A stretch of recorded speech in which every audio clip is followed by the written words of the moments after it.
Hola, ¿qué tal? Bienvenidos al webinar Diseño hidráulico de líneas de impulsión con tuberías de PVC clase 500. Los saluda el ingeniero Juan José Suárez Castro de Hidráulica de Tuberías y Seca Hidra. Para que conozcan un poco acerca de quién es el expositor, mi persona, yo soy ingeniero mecánico de fluidos de la Universidad Nacional Mayor de San Marcos. Soy especialista en hidráulica e hidrología y tengo amplia experiencia en consultoría de proyectos de saneamiento y riego. He desarrollado diferentes tipos de estudio como preinversión, factibilidades, expedientes técnicos. Me he desempeñado también como residente de obras en temas de saneamiento, riego.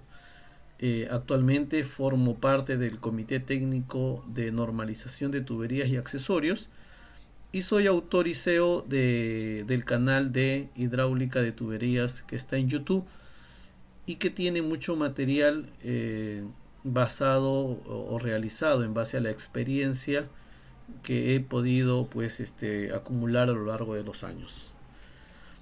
Con respecto al contenido del curso, el día de hoy vamos a ver 11 temas. Primero, ¿qué son las tuberías del PVCO o tuberías orientadas molecularmente? ¿Cómo se clasifican las tuberías? ¿Qué se logra con la orientación molecular? ¿Cuál es la curva de resistencia hidrostática de diversas tuberías? La gama de productos de las tuberías. Vamos a ver un video acerca del comportamiento del PVCO. ¿Cuál es el comportamiento que tiene frente al fenómeno del golpe ariete?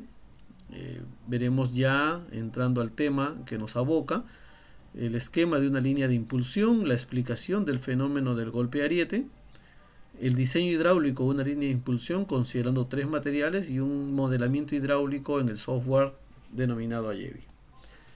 A ver, tubería de PVCO orientadas molecularmente. Entonces, las tuberías de PVCO son tuberías que parten de una tubería de PVCU y que se llevan a un segundo proceso a través de la orientación molecular, y que este segundo proceso lo que hace es reordenar las moléculas que están dispersas de manera aleatoria en un PVCU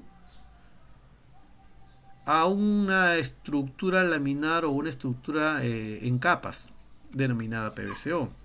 De tal manera que al cambiar el orden del ordenamiento de las moléculas, tanto en el sentido axial como circunferencial, pues se logra que esta tubería resultante sea una tubería en donde se optimiza materia prima, que soporta grandes aplastamientos, grandes deformaciones, pero que a su vez sea muy resistente y sea muy flexible, ¿no? Este es un proceso físico que se realiza porque químicamente sigue siendo PVC. La estructura laminar la podemos ver acá al costado. Fíjate que mientras que en la parte inferior está la estructura frágil de un PVCU, en la parte superior está la estructura laminar que se ve, ¿no? Las láminas, y que conforman el PVCO en la clase 500.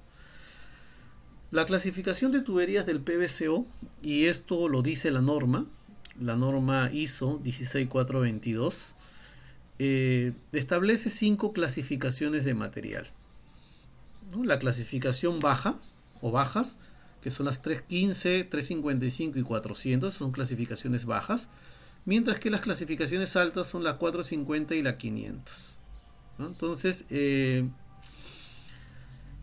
ese sentido, cada una de estas clasificaciones es según la tecnología que tiene pues el fabricante y que le va a permitir hacer sus propias tuberías, ¿no? Entonces, hay empresas que tienen sistemas no tan eficientes y no llegan a las clasificaciones 450 o 500, siendo la 500 la clase más alta. Entonces, solamente con el sistema que tienen pueden desarrollar estas clasificaciones bajas y por lo tanto tienen que castigarlo con un coeficiente alto, que en estos casos de estas tres clasificaciones son 1.6 y 2, ¿no? Entonces aquí lo castigan con un coeficiente alto para darle un poco de seguridad al tubo y que sea más grueso. Pero cuando estamos en las clasificaciones altas, ya se incluye un nuevo coeficiente que es el 1.4, ¿Y por qué? Porque las tuberías son bastante eficientes y bastante resistentes. Más aún en la clase 500, que es la tubería que, por ejemplo, fabrica Molecor, con la clasificación 500, que es la más alta, con un coeficiente de diseño de 1.4, que es el más bajo, pero se obtiene de la división de 50 entre 1.4, 36 megapascales de esfuerzo de diseño, y que este es un valor que ingresa en el cálculo del espesor. Podemos decir que el espesor es inversamente proporcional a la tensión de diseño. Mayor tensión de diseño, menor espesor, pero que sin embargo soporta la misma presión nominal que cualquiera de los otros tubos, ¿no? ¿Qué se logra pues con la orientación molecular, ¿no? Con la orientación molecular logramos primero una alta resistencia al impacto, ¿no? Vamos a ver un video en donde se le deja caer una roca a la tubería y esta no se rompe, ¿no? Le aplican punzonamientos y nada, la tubería es muy fuerte. Pero también se logra una mayor capacidad hidráulica, porque al hacer el estiramiento de las moléculas, la tubería va a tener menos espesor. Fíjate que acá la diferencia de espesores entre el PVCO y el polietileno para un mismo diámetro y presión nominal. Esto nos da a favor del PVCO aproximadamente entre 15 a 40% a favor. Y fíjate, eso es lo que puede significar, ¿no? Reducción de diámetros. En el caso de las impulsiones, menor pérdida de carga y por lo tanto un menor costo energético pues en la operatividad del proyecto, ¿no? También se logra flexibilidades altas, desarrollo de curvaturas sin necesidad de accesorios en algunos diámetros y hasta ciertas deflexiones. Una curva hidrostática muy alta que hace que la tubería tenga un mejor comportamiento en el tiempo, en el largo plazo. Tiene alta resistencia química porque sigue siendo PVC con las características que le conocemos ya, y una alta estanqueidad por el sistema de unión que tiene. Respecto a la curva de resistencia hidrostática de las diversas tuberías, se ha citado acá pues polietileno, PVCU y varios PVCO.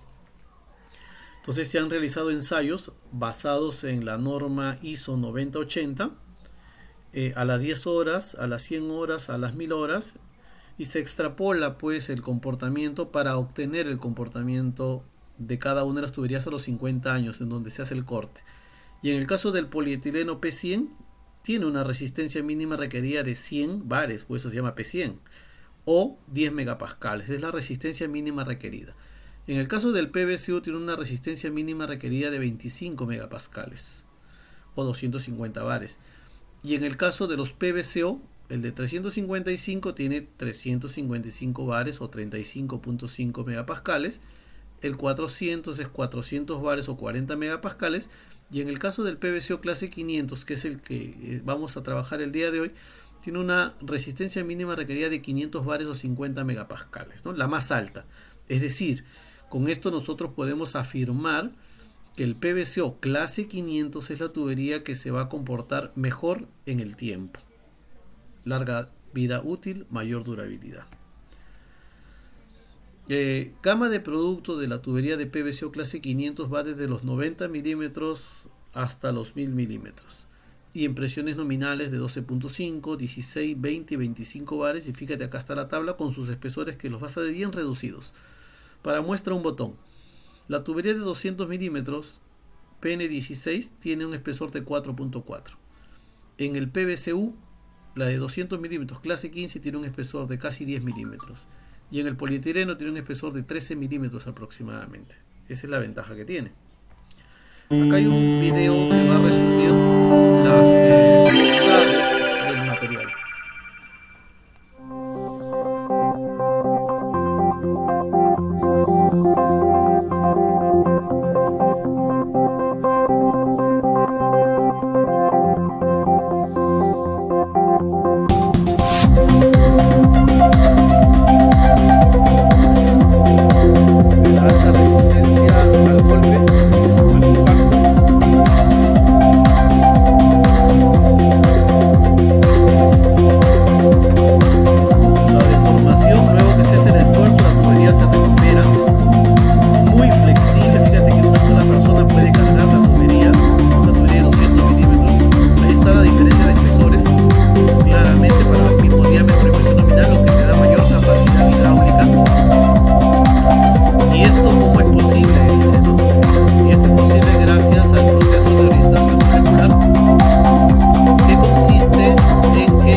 ejemplo, podemos ver cómo ingresa una tubería más gruesa, tiene un diámetro mayor, un diámetro que es la mitad y un espesor doble prácticamente de lo que se va a tener finalmente. Acá tenemos justamente los reducidos espesores.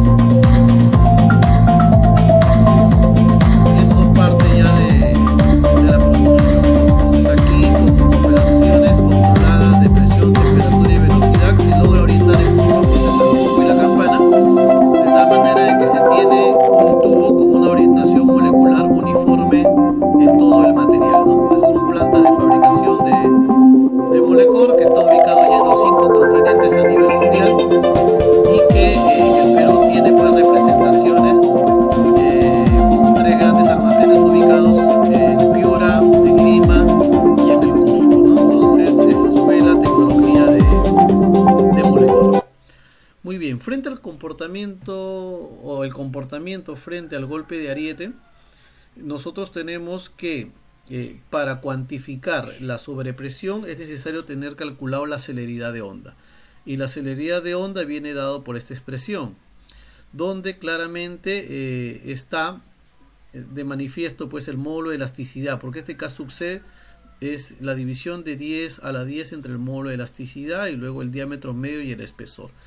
Por las ventajas que tiene el PVCO se han hecho pues los cálculos con los valores propios de cada material para determinadas presiones. Este fue por ejemplo para un PN16, donde el PVCO tiene una menor celeridad de onda frente al polietileno, a la fibra de vidrio, al PVCU, al acero o a la fundición, que materiales metálicos básicamente triplican el valor de la celeridad y por lo tanto van a tener sobrepresiones también muy altas aquí, ¿no? Eso está claramente acá. Este es el esquema de una línea de impulsión donde vemos aquí que la altura geométrica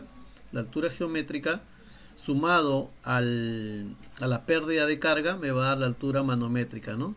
Y al final la sobrepresión yo la voy a calcular con la celeridad de onda, la velocidad y la gravedad, ¿no? Este es un esquema típico. Y ya para ir viendo el tema ya de las líneas de gradientes máximas, aquí por ejemplo tenemos la línea de impulsión, tenemos la línea estática.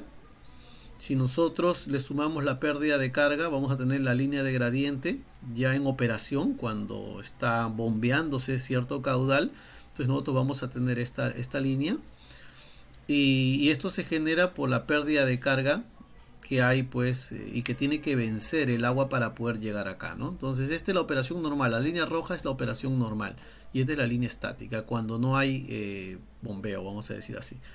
Pero cuando se apaga el grupo de la bomba, no se acaba la corriente, se apaga la corriente, se van a generar sobrepresiones tanto positivas, por eso que se genera una línea de gradiente máximo, y negativas. ¿Por qué? Porque la onda tiende a regresar, ¿no? Cuando se corta energía el agua tiende a regresar generando una mayor sobrepresión, por eso aquí en este punto es alto, pero al momento de que todo el agua llega se descomprime y empieza a regresar acá haciendo un ciclo, y aquí es donde el agua tiene presiones negativas, de tal manera que en el tiempo, mientras que esta onda se va amortiguando, se va dando más o menos este comportamiento.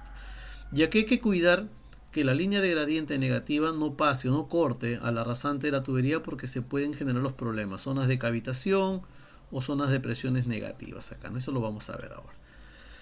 ¿De qué depende la magnitud del golpe de ariete entonces? Primero depende de los tiempos de parada de la bomba.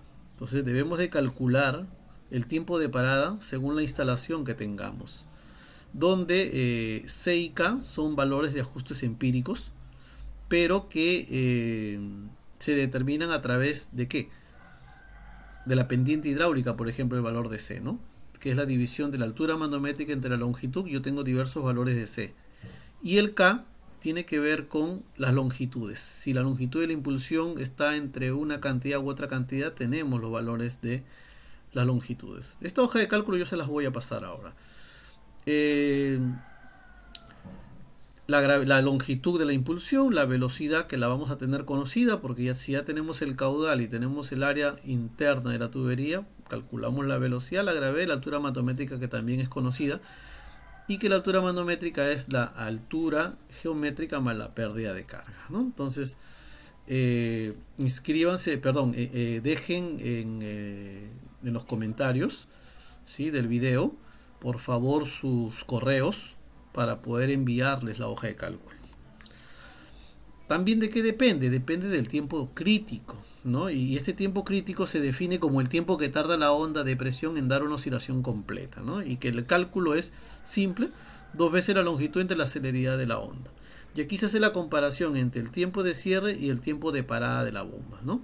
Entonces, si el tiempo de cierre es mayor al tiempo de parada, va a haber una sobrepresión máxima en algún punto y el cierre se le designa como rápido. Pero si el tiempo de cierre es menor al tiempo de parada, entonces será un cierre lento y en ningún punto se va a alcanzar la sobrepresión máxima, pero sí va a haber lógicamente golpe de ariete. Para el cálculo de la sobrepresión, si el cierre es lento, se utilizará esta fórmula de Mendiluce, que es 2 veces la longitud por la velocidad entre la gravedad por el tiempo de parada. Y si el cierre es rápido, se utilizará la fórmula de Allevi, que dice que es la celeridad de onda por la velocidad entre la gravedad. Y la celeridad de onda ya vimos que se calcula con esta expresión cuando es agua. Muy bien, habiendo visto ya este cálculo, vamos ahora a trabajar la hoja. ¿Sí? La hoja vamos a trabajar ahora aquí, la hojita de cálculo, lo vamos a abrir acá. A ver, la hojita de cálculo está... A ver, vamos a abrir acá la hoja. Listo, acá está. Acá está la hoja de cálculo.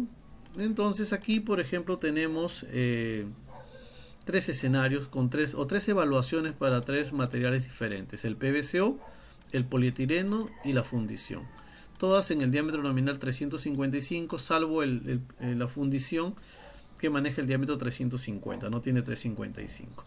La longitud 2170 metros, que es para todas, no cambia. La altura geométrica, que es 71.7. Esto no cambia porque va de un punto inicial a un punto final. El caudal 97 litros. El diámetro interior sí cambia porque cada tubería tiene un diámetro interior diferente. Aquí vemos que para el PVCO lo que tiene 337.4, para el polietileno 290.6 y para la fundición 353. Y aquí se determina la velocidad caudal entre área, ¿no? Entonces vemos que las velocidades en las 3 materiales están bien, en el orden. Entre 0.8 a 1.5 está bien. El coeficiente de Hazen-Williams para cada material, polietileno y PVCO 150 y fundición 130. La pérdida de carga en metros por kilómetro, que esto ya es utilizando la expresión de Hazen-Williams, es 254, 528 y 267 metros por kilómetro, y multiplicado por la cantidad de metros en kilómetros, o la longitud en kilómetros. Para el PVCO es 5.51, 11.46 para el polietileno y 5.79 para la fundición, lo que nos da una altura manométrica para el PVCO de 77.21, de 83.16 y de 77.49 para la fundición. Vamos al cálculo de la sobrepresión por golpe de ariete. Ya tenemos las velocidades calculadas. Estos son los espesores que los pueden sacar de los catálogos de los fabricantes. El módulo de elasticidad, que también lo sacan del catálogo de los fabricantes. Y el valor K, que también lo pueden sacar del catálogo de los fabricantes o simplemente hacen la división, ¿no? Aquí pueden hacer la división, que era, dijimos, 10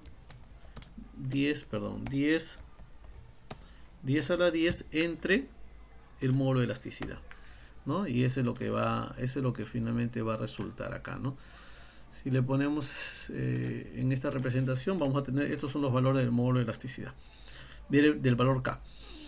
Por lo tanto, la celeridad de onda, si lo dividimos, si aplicamos la fórmula de 9900 entre la raíz de 48.3, etcétera, vemos que el PVCO tiene una celeridad de onda de 264, el polietileno de 321 y la fundición de 1276. Fíjate cómo es casi por 4 el valor que tenemos nosotros aquí a los otros materiales. La pendiente hidráulica, que es HM, altura manométrica entre longitud, tenemos aquí. Por lo tanto, se determinan los valores de C y los valores de K. El tiempo de cierre, que ya lo habíamos visto, para el PVCO es 409, para el polietileno 488 y para la fundición 383. Y el tiempo crítico 16:45 para el PVCO, 13:52 para el PVC, pero para el polietileno y 3:4 para la fundición. Por lo tanto, si hacemos la comparación entre estos cierres, podemos decir que el tipo de cierre para el PVCO es rápido, para el polietileno es rápido y para la fundición es lento. Aplicando las fórmulas para cada tipo de cierre, vemos que para el PVCO o para cierre rápido voy a aplicar a Jevi, para el polietileno también, pero para la fundición voy a aplicar Micheu. Estos son los golpes de arietes generados: 29 metros para el PVCO, 48 metros para el polietileno y 114 metros para la fundición. Por lo tanto, voy a tener una presión máxima de 106.25 metros para el PVCO, si lo sumo a la altura, 130 para el polietileno y 192 prácticamente para la fundición. Esto hace que estos 106 metros lo puede tolerar una tubería de presión nominal 12.5 bares. En cambio, en el polietileno se pasa el 12.5 bares, tiene que ser PN16. Y acá tiene que ser un K7 como mínimo. Y es lo que se ha considerado acá, ¿no? Son los valores. Entonces, de esta manera, nosotros tenemos una plantilla fácil de utilizar, donde ustedes pueden reemplazar datos nada más y poder llegar a evaluaciones en realidad que tienen que ser lógicamente comprobados con el software de modelamiento, que ahora lo vamos a trabajar también, ¿no? Entonces, este más o menos es, si bien es cierto, nosotros a grosso modo hemos puesto la longitud de los 2170 metros de la impulsión, que es esto de acá, ¿no? Es esto de acá. Esto tiene un desarrollo, pues no es lineal así, ¿no? Tiene una sinuosidad seguramente. Y este justamente es el perfil, ¿ve? Entonces este perfil yo lo tengo acá en el Excel, ¿no? La tubería T1 y la tubería T2. Esta es la tubería T1, ¿sí? Que tiene los 360 metros, ahí está. Acá está. Y esta es la tubería T2 que tiene los 2170 metros. Entonces ya se ha hecho un levantamiento topográfico, distancia cota, distancia cota, distancia cota, para ver su perfil, tanto para la tubería 1 como para la tubería 3. Y esto se ha llevado pues al modelamiento. Lógicamente también para poder modelar necesito la bomba. Y esta bomba yo la he sacado de un catálogo, ¿no? Yo necesito bombear. Mi punto es 97 litros por segundo y mi altura manométrica es 77.21. Entonces con estos dos valores, 97 litros por segundo y 77, yo busco acá el punto, ¿no? 97 y 77, y esta intersección se acerca a esta curva de acá, cuyo punto de operación con rendimiento al 74% me da aproximadamente a los 100 litros, ¿no? Por 75 metros más o menos acá. Entonces esto yo lo voy a llevar al software de modelamiento, lo voy a llevar, aquí está el software de modelamiento. Vamos a abrirlo para representarlo y un poco conozcan también cómo se maneja el programa Aievi, ¿no? Entonces tenemos acá el software de modelamiento. En este software, por ejemplo, los depósitos se representan por estas herramientas que están acá, ¿no? Si quieres esta con salida a la derecha, utilizas este de acá, que es con salida a la derecha. Quieres esto con salida a la izquierda, utilizas este de acá. Y para configurar le haces doble clic. Y aquí lo primero que tienes que hacer al dibujar el depósito es cambiarle de gran depósito de pequeño depósito que aparece normalmente a gran depósito acá, ¿no? Luego de esto le tienes que colocar la cota del agua. Este Z0 es la cota del agua aquí, y este ZS es la cota de fondo, que es el N1 acá, para ambos casos, ¿no? Una vez que colocas, dibujas esta tubería T1 y dibujas esta tubería T2 y T3, ¿no? Dibujas esto. Y una vez que dibujas esto, tú le puedes dar al T1, por ejemplo, como ya sabías que era 360 metros, tienes un perfil acá, ¿no? Y ese perfil que lo tenía en Excel, yo ya lo dibujé acá. Lo copié y lo pegué, y automáticamente el perfil se dibuja acá, ¿no? Muy bien. Lo mismo hecho en el T2, solamente es una tubería de unión que me sirve para conectar la bomba. No le he puesto ningún perfil, simplemente es así. Tiene una longitud de de 5 metros le he puesto. Y la tubería T3 sí tiene pues una configuración tal como estaba en el Excel, ¿no? Tiene esta configuración también. Eso se ha dibujado simplemente con esta herramienta que son las tuberías. Y se hace clic, clic y listo. La bomba también se elige acá la bomba. Esta es la bomba, ¿no? Y se conecta de tubo a tubo, ¿no? Y esto de aquí es un calderín para atenuar el efecto del ariete que se utiliza acá. Muy bien, una vez que se ha dibujado, el proyecto se calcula en régimen permanente, ¿no? Y se calcula también en régimen transitorio. Y luego de esto se ve el asistente de resultados. Y por ejemplo, a ver, voy a quitar esto porque había hecho una modelación previa. Depósitos también. Ya, eso debe estar limpio solamente con tuberías y mostrar la que yo quiero, T2, T3. ¿No? Hago la animación y finalmente genero acá, ¿no? Genero y voy acá. Y fíjate cómo se empieza a mostrar ya la simulación de la envolvente de presiones. Y acá hay algo importante, ¿no? Que la verde es la zona de sobrepresiones y la roja es la zona de subpresiones. Es decir, que acá yo veo que esta línea roja está cortando a la rasante, pero no solamente a la rasante, sino también a la zona de cavitación. Estas líneas punteadas en la zona de cavitación. Entonces es un problema. Entonces aquí se toma la decisión para poder colocar ya los elementos de protección. En este caso se colocó un calderín que no es suficiente, entonces se va a colocar 3 calderines ahora ahí, ¿no? 3 calderines. Se hace un cálculo en permanente, se hace un cálculo en transitorio nuevamente y se ve los resultados acá, ¿no? Nuevamente voy a quitar esto de acá, voy a quitar también esto de acá, no debe haber nada, solamente voy a ver tuberías nada más acá, ¿no? Voy a las animaciones y empiezo a reproducir esto. Entonces fíjate cómo colocándole más calderines ya puedo atenuar el golpe de ariete. Si bien es cierto ya no llega a la cavitación, pero sí hay zona de presiones negativas, que esto debe de ser soportado por el material de la tubería, y en este caso el PVC soporta pues hasta menos 0.8 metros de columna de agua. Tiene una gran resistencia a la presión negativa en la junta sobre todo, pero que se debe de colocar, se debe de considerar siempre los elementos como válvulas de aire, dispositivos antigolpes de ariete, etcétera. Entonces este programa es muy interesante, muy fácil de utilizar para que ustedes hagan sus transitorios hidráulicos, ¿no? Entonces miren, de esta manera hemos podido ver qué cosa es el golpe de ariete, de qué depende, y analizar 3 materiales y tomar una decisión sobre cuál es el que me favorece y llevarlo esto al modelamiento, lógicamente, para tener un análisis completo, ¿no? Entonces para los que estén interesados, pueden visitar nuestra página de Secaidra, www.secaidra.com.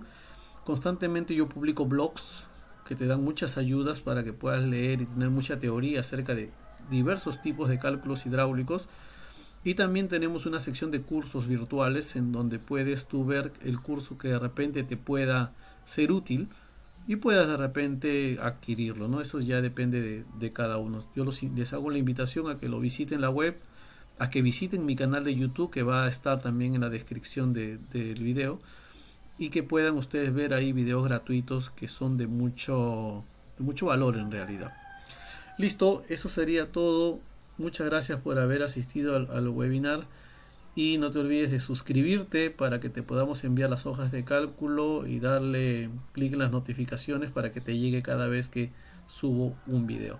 Muchas gracias. Eso ha sido todo por el día de hoy. Hasta luego.